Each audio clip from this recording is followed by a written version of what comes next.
আসসালামু আলাইকুম। দিগন্ত স্পোর্টসে আপনাদের সাথে আছি আমি মিজান ফারাবি। আরও একটি বিশ্বকাপের অপেক্ষা ক্রিকেট দুনিয়ার ভক্তদের। ঠিক তখনই নিউজিল্যান্ডের সাবেক অধিনায়ক কেন উইলিয়ামসন বিদায় জানালেন আন্তর্জাতিক টি-20 ক্রিকেটকে।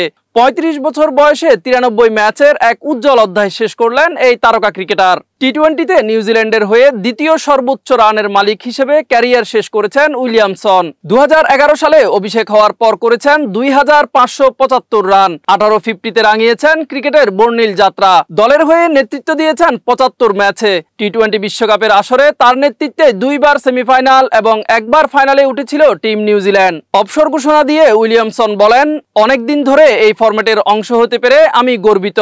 এখন নতুনদের সময়, তাদের জন্য জায়গা করে দিচ্ছি। আমাদের দলে অনেক প্রতিভাবান টি-20 ক্রিকেটার আছে, তাদের প্রস্তুত করার এখনই সময়। নিউজিল্যান্ড ক্রিকেট বোর্ডের প্রধান নির্বাহী স্কট উইনিক বলেন, টি-20 বিশ্বকাপের ফাইনালে তার ৮৫ রানের দুর্দান্ত ইনিংস নিউজিল্যান্ড ক্রিকেটের অন্যতম সেরা মুহূর্ত হয়ে থাকবে। ২০২৪ সালে টি-20 বিশ্বকাপের পর সীমিত ওভারের ক্রিকেট খেলা শুরু করেন উইলিয়ামসন। পারিবারিক সময় ও ফ্র্যাঞ্চাইজি লিগের ব্যস্ততা মিলিয়ে নিজের আন্তর্জাতিক সূচি অনেকটা কমিয়ে এনেছেন এই ব্যাটার। সম্প্রতি ইংল্যান্ডের বিপক্ষে ওয়ানডে সিরিজে যোগ দেন উইলিয়ামসন। ডিসেম্বরের ২ তারিখ থেকে শুরু হওয়া ওয়েস্ট ইন্ডিজের বিপক্ষে ৩ ম্যাচের টেস্ট সিরিজে মাঠে দেখা যাবে এই তারকা ক্রিকেটারকে।